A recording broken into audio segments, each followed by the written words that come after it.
The sun dipped lower in the sky, casting a golden hue across the parking lot where Thomas Jefferson lingered in his vehicle, waiting for his wife to finish her errands. He glanced at his watch, estimating the time she had spent inside. Just a few more minutes, he reassured himself. It was a typical Saturday evening. Nothing out of the ordinary, until the sudden appearance of red and blue lights in his rearview mirror broke the peacefulness. A police cruiser parked behind him, its engine idling heavily. Thomas's grip on the steering wheel tightened as a police officer exited the vehicle. Instinctively, he sensed something amiss. The officer wasn't merely stopping to check on him, but approached with a discernible suspicion, his hand uncomfortably close to his holster. Thomas inhaled deeply, his heart rate accelerating, a quiet alarm in his torso. He had encountered this scenario before, being scrutinized as though he didn't belong, but this encounter felt more menacing. An unspoken hostility seemed to swell as the officer drew nearer. Unbeknownst to Thomas, the ensuing moments would severely test his composure and alter both of their lives irrevocably. As the officer's deliberate steps brought him closer, Thomas's anxiety surged, yet he managed to maintain a composed facade. This wasn't his first interaction with law enforcement, but the officer's methodical, probing demeanor, treating Thomas as if he were already culpable, sent a shiver through him.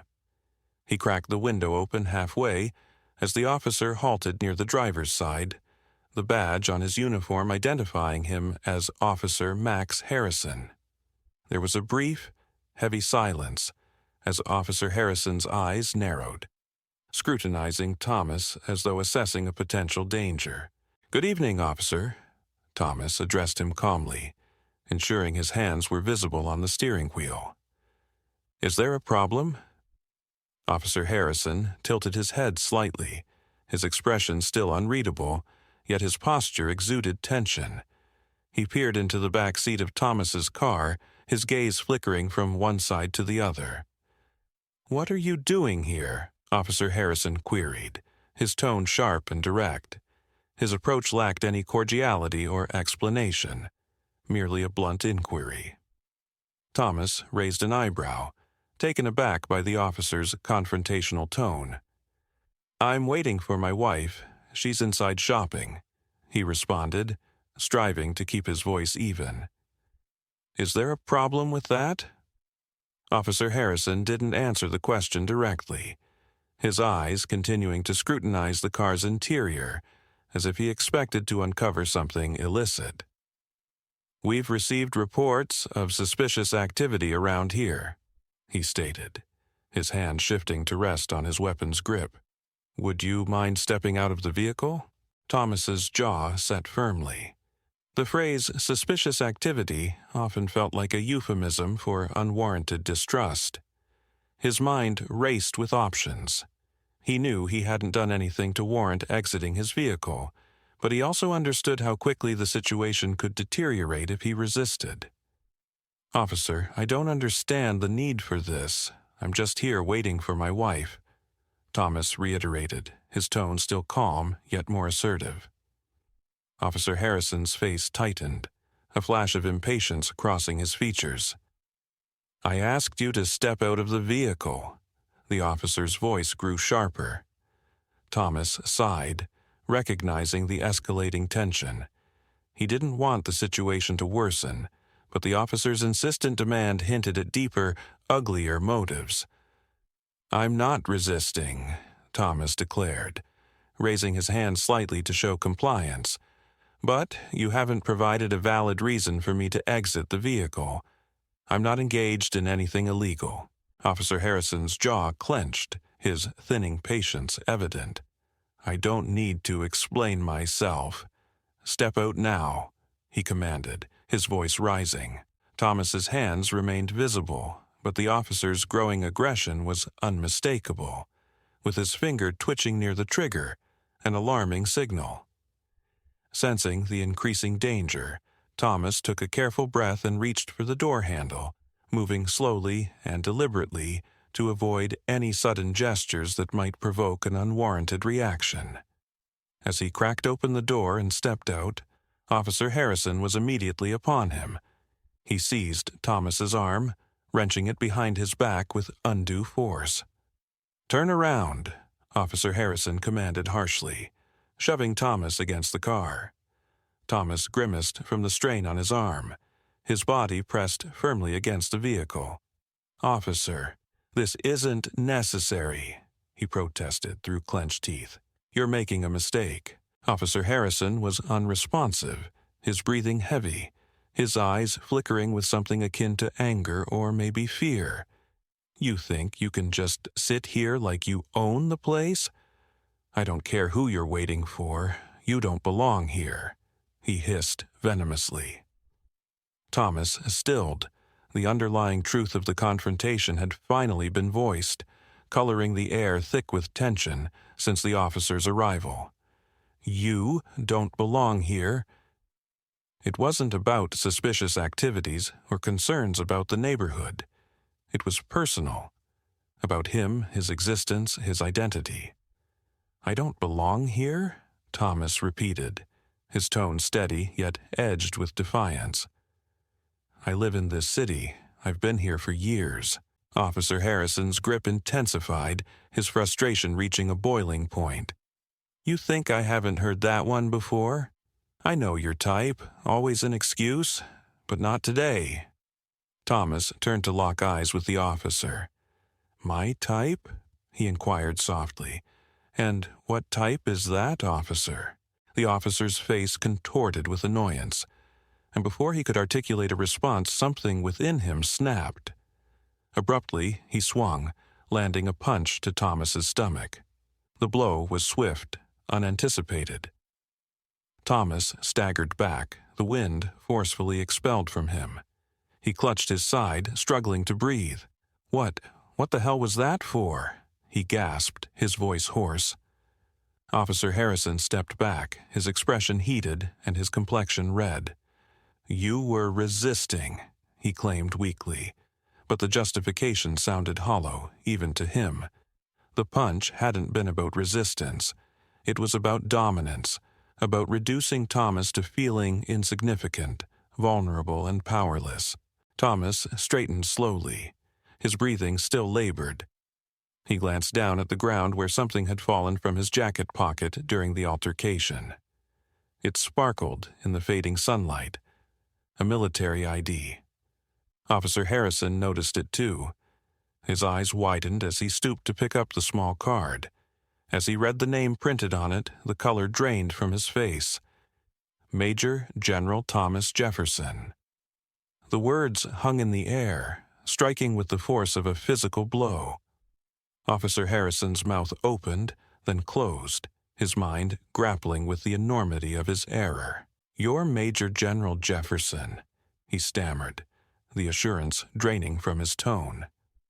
Thomas stood fully upright, imposing, despite the ache radiating from his ribs, his gaze icy and resolute. "That's right," he replied softly, yet with an underlying firmness. "And you just assaulted me while I was sitting in my car, waiting for my wife."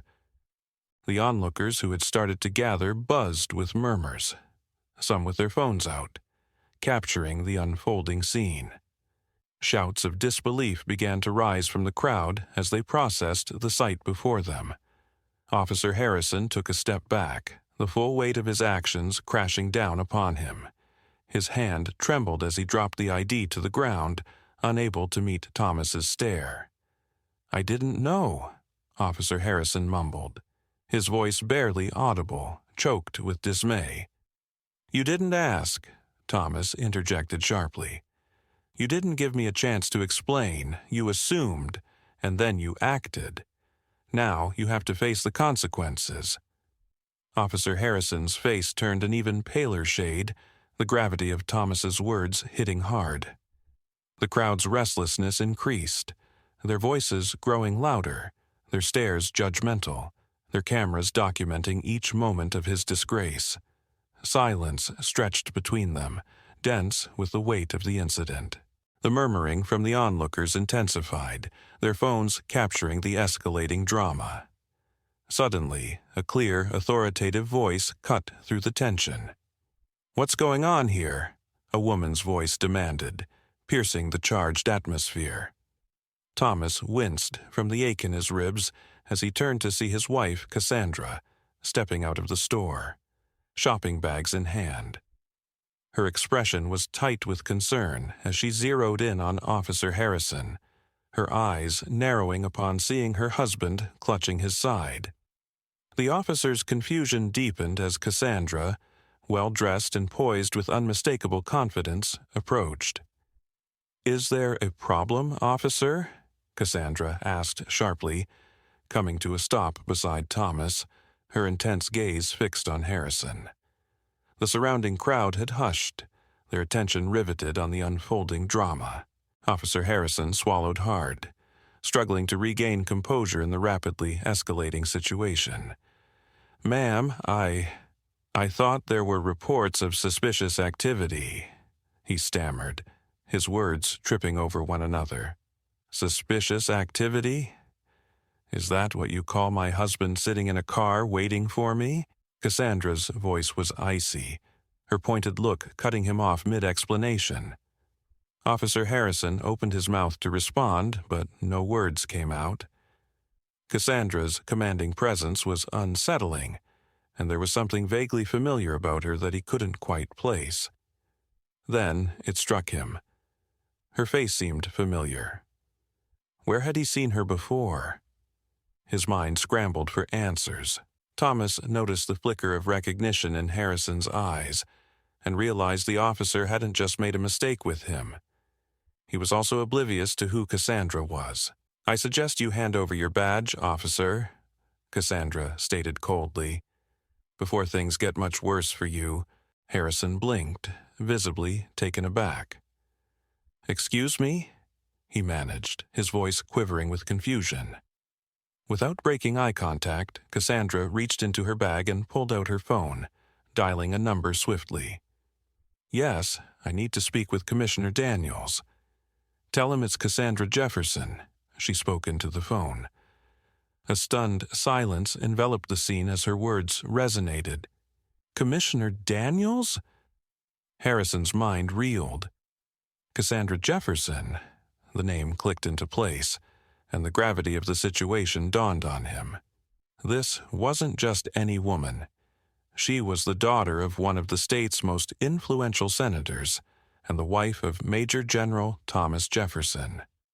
The implications of his actions unfolded in his mind, laying bare the severity of his error. Thomas's face held a mix of pain and pride as he watched his wife, Cassandra, command the scene with a ferocity and precision that had always characterized her. Her words cut sharply through the tension, her intelligence and formidable presence undeniable.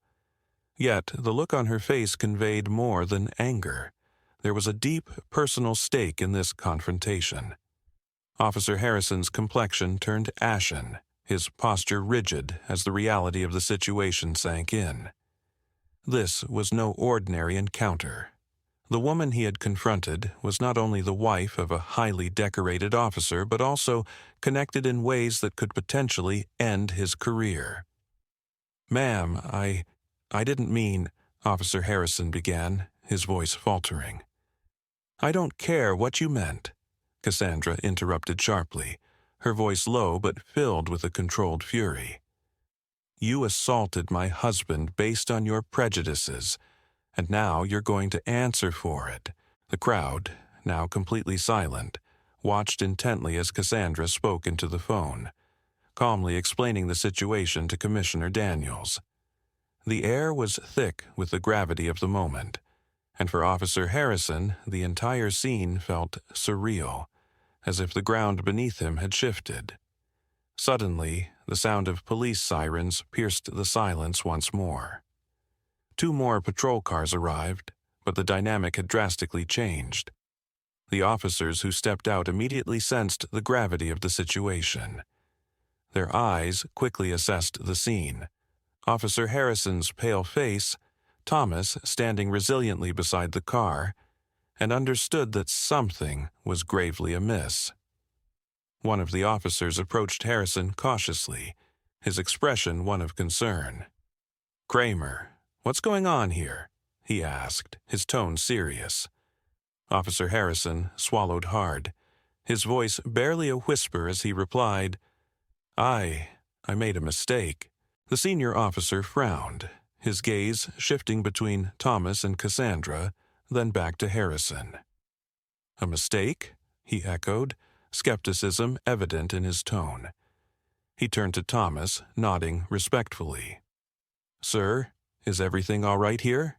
he asked Thomas directly, seeking to understand the full extent of the situation from his perspective, acknowledging his respect and the seriousness of the events that had unfolded.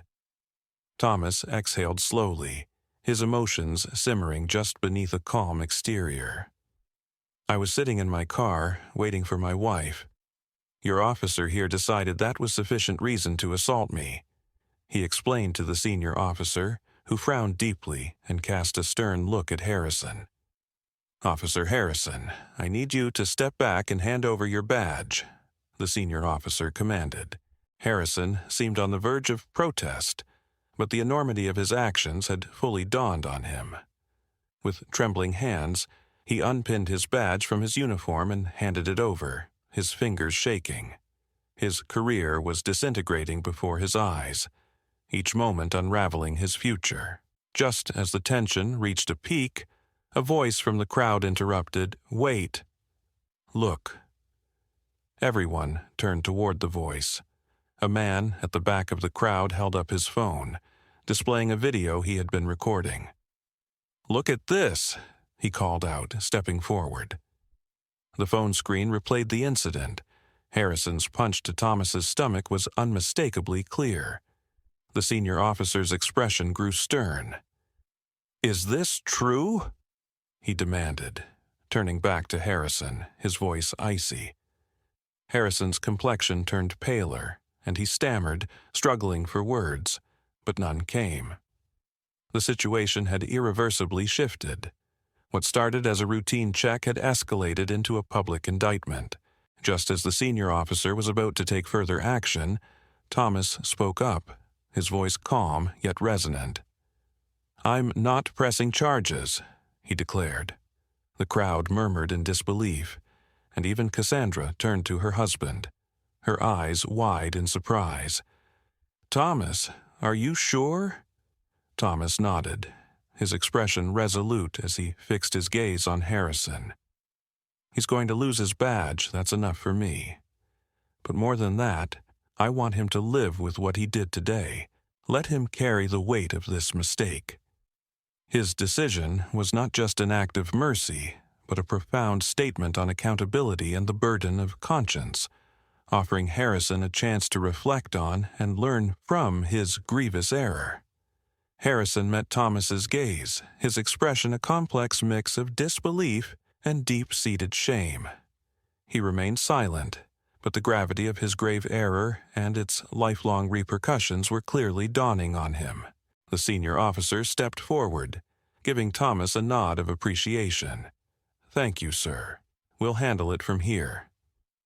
Thomas stood resolute, his gaze unwavering as he watched the once confident officer now appear diminished, the bravado gone, visibly crumbling under the guilt of his actions.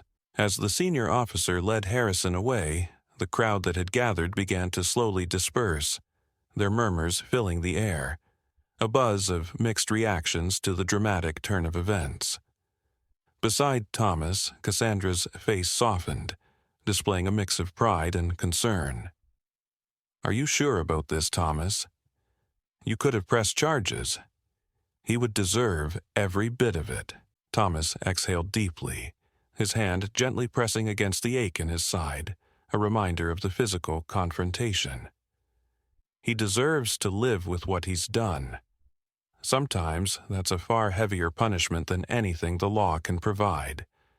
Besides, I'm not going to let his ignorance drag us through the mud." Cassandra touched his arm gently, her voice filled with admiration. "You've always been the bigger man, Thomas, even when they don't deserve it."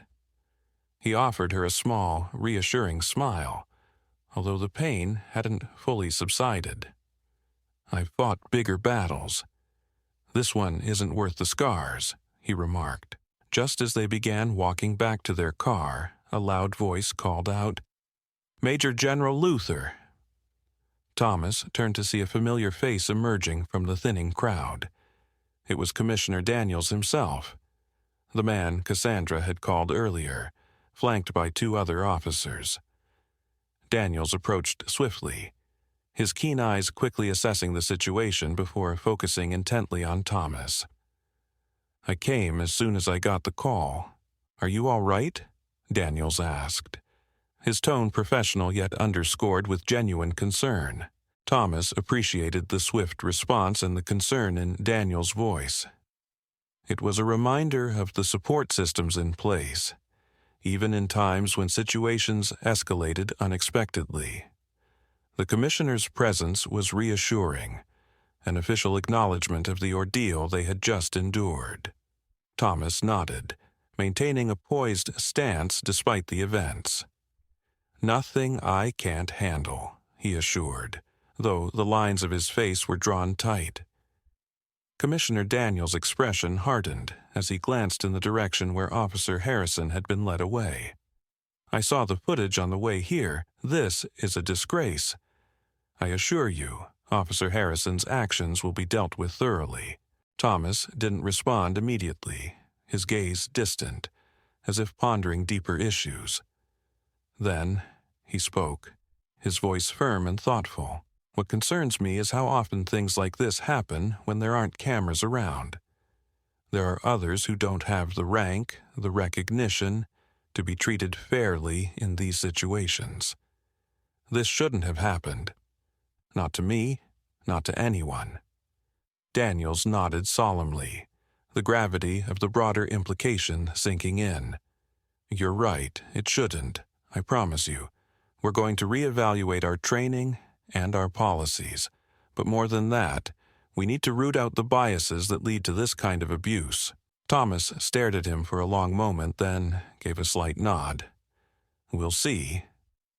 With that, Thomas and Cassandra began to walk toward their car, leaving the commissioner to contemplate the complex layers of the issue. As they neared the car, a memory began to surface in Thomas's mind, faint at first but growing clearer. He stopped short, his brow furrowing. Cassandra noticed and turned toward him. "What is it?" "I know that officer," Thomas said quietly, almost to himself. "Jake Harrison. I remember him from the academy, but something doesn't add up." Cassandra tilted her head, puzzled. "You knew him?" "Barely," Thomas replied, his thoughts racing back through the years. "But there was something about him back then. He was different. Driven, focused, talked about making a difference in his community. It doesn't make sense how he ended up here, doing this." Intrigued, Cassandra's expression shifted. "What are you thinking?" Thomas's eyes narrowed as the pieces began to come together. "Something changed in him. This isn't just about a bad cop. This feels personal. I need to know why he singled me out." Cassandra stared at him, her mind racing too. "Do you think he targeted you deliberately?" "I don't know yet," Thomas admitted, "but I intend to find out." He couldn't shake the uneasy feeling gnawing at him. The way Harrison had approached him, the aggression. It didn't feel like a random encounter. There had been something calculated behind it, as if Harrison had been waiting for an opportunity. Thomas's mind kept circling back to their brief connection years ago at the academy, wondering what could have possibly changed Harrison so drastically and what this might mean for their future actions. Cassandra's voice pulled Thomas back to the present. "What are you going to do?" Her tone was steady, marked by concern yet filled with unwavering support. Thomas looked at her, his resolve clear in his gaze. "I need to find out what happened to him. People don't just change like that without a reason. Something pushed him over the edge." They climbed into the car, But instead of heading home, Thomas directed the vehicle towards his office. Cassandra raised an eyebrow but didn't question him. She knew her husband too well. Once he had a lead, he wouldn't let go until he uncovered the truth. The drive was quiet, the city lights casting a faint glow as they sped through the streets. When they reached the army base, Thomas parked and made his way to his office. His rank granted him access to records that were typically beyond reach, and tonight he planned to use every resource at his disposal. Cassandra followed him inside, settling quietly as Thomas began searching the database. He started with Jake's name, pulling up his service records. A string of documents filled the screen, showing Jake's early years in law enforcement. Commendations, strong performance reviews, community service. But then a shift occurred. The first red flag was a disciplinary report dated 3 years ago. Thomas's eyes narrowed as he read through it. Excessive use of force during a traffic stop involving an unarmed black man. The situation sounded painfully familiar. Yet Jake had been let off with only a warning, his record otherwise clean. "Looks like this isn't the first time," Thomas muttered, his voice low as he scanned further. Then he clicked on a second document dated just over a year ago, a suspension for improper conduct. The details were vague, but the incident had occurred in a predominantly black neighborhood. Jake had been put on leave, but after a few months he was quietly reinstated. Thomas leaned back in his chair, the pieces beginning to form a clearer picture. The history of disciplinary issues painted a troubling pattern of behavior that seemed to escalate over time. This wasn't just a series of isolated incidents. It was indicative of deeper systemic issues within the force that allowed such behavior to persist and, in some cases, go unchecked until it reached a critical point. Cassandra watched him work, her presence a silent pillar of support. "What's the next step?" she asked, ready to assist in whatever way she could. Thomas sighed, his mind racing with the implications of his findings. "We need to expose not only the pattern, but also the system that enabled it. It's time to push for a real change." Determined, Thomas prepared to dive deeper, knowing that the journey ahead would be challenging but necessary to seek justice and reform. Thomas's realization cast a long shadow across the room as he pieced together the personal connection that might have sparked the hostility from Jake. Cassandra's concern deepened as she watched the gears turning in Thomas's mind, her instinct to protect him flaring up even as she grasped the depth of the situation. "He's been a problem for a while, and no one's done anything about it," Thomas said, his voice tinged with frustration and disbelief. The discovery of Jake's brother, Stephen Kramer, and the long-standing grudge held against him for the role he played in Stephen's discharge from the military added a complex layer to the confrontation. It wasn't just a random act of aggression. It was deeply personal. Cassandra leaned in, her voice steady and supportive. "So, that's why he targeted you today. He's been carrying this resentment for years." Thomas clenched his fists, the weight of the revelation making him tense. "This wasn't just about racial profiling," he muttered. "He's been waiting for a chance to settle a score." Determined to resolve the situation and uncover the full extent of Jake's motivations, Thomas knew he couldn't simply walk into the precinct to confront him. The next day, he decided to take a more calculated approach. He picked up the phone and dialed Commissioner Daniels, requesting a private meeting. Once connected, Thomas laid out everything he had uncovered, from the personal vendetta Jake held against him due to his brother's military discharge to the troubling pattern of behavior reflected in Jake's professional record. He explained the potential danger of letting such deep-seated resentment go unchecked, not only for personal safety but for the integrity of the law enforcement community. Commissioner Daniels listened intently, his concern evident even through the phone.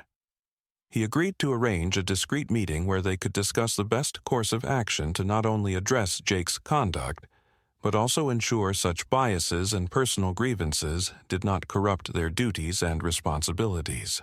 Thomas hung up the phone, feeling a mixture of relief and anticipation. He knew confronting Jake would not be easy, but it was necessary to bring closure to this chapter and to prevent any future misconduct fueled by unchecked emotions and personal vendettas.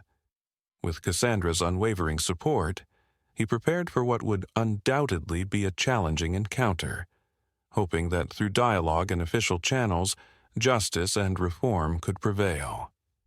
Jake stared at the floor, the weight of Thomas's words settling heavily in the air. The room, though silent, was thick with the tension of confrontation and revelation. Thomas continued, his tone softer, but underscored by the weight of his own responsibilities and the burdens they carried. You need to let this go, Jake. Holding on to this anger, letting it drive your actions, it's destroying you, and it's hurting others.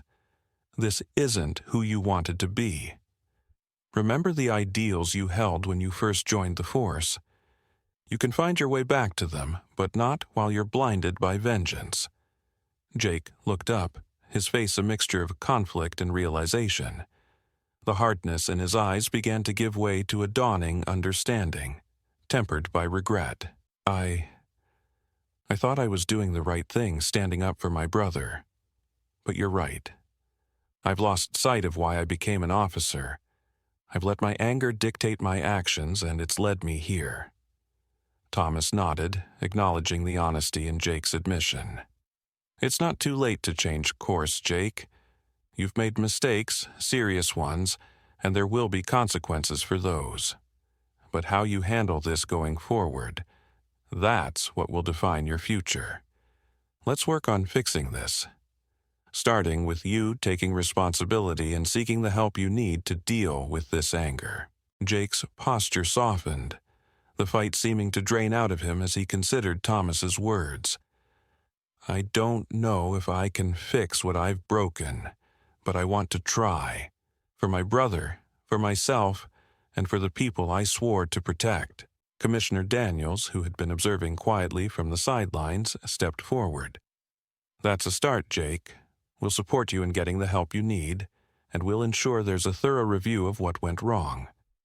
This isn't just about one officer. It's about how we all uphold our duty to the community. Thomas extended his hand to Jake, a gesture of reconciliation and support. Jake took it, a firm handshake that marked the beginning of a long and challenging path to redemption. The meeting concluded with plans for follow-up actions, both for Jake's personal accountability and broader reforms within the department. As Thomas and Cassandra left the precinct, there was a sense of cautious hope. Change was never easy, and the road ahead would be fraught with challenges, but the first steps towards healing and reform had been taken, guided by a shared commitment to justice and integrity. Thomas's gaze held steady as he assessed the man before him, seeing beyond the badge and uniform to the turmoil that had overtaken Jake's life. Jake, I don't know how you rebuild from here, but you've got to own what you've done. It's the only way forward.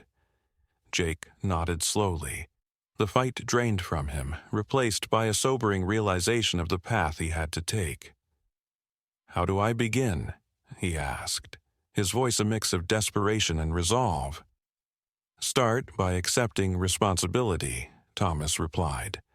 Not just publicly, but personally.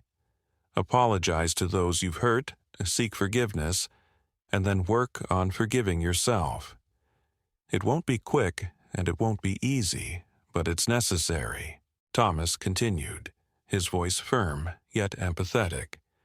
You need to seek help, professional help. Anger management, counseling to deal with your grief and loss. You're carrying a lot of weight, and it's not something you should carry alone.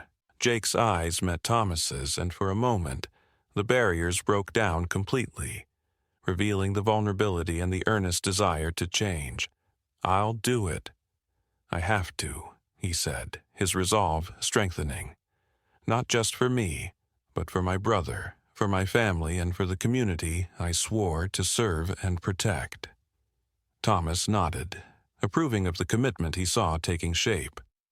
"And we'll be here to make sure you follow through. This department, this community, we hold each other accountable, but we also support each other in making amends." Commissioner Daniels, who had been silent for most of the conversation, stepped in, adding his assurance. "We'll arrange for the counseling and support, and we'll review our policies to ensure this doesn't happen again, to anyone." As the meeting concluded, Jake stood up, a man ready to face the consequences of his actions and to start the difficult journey of redemption. Thomas watched him leave, feeling a cautious optimism.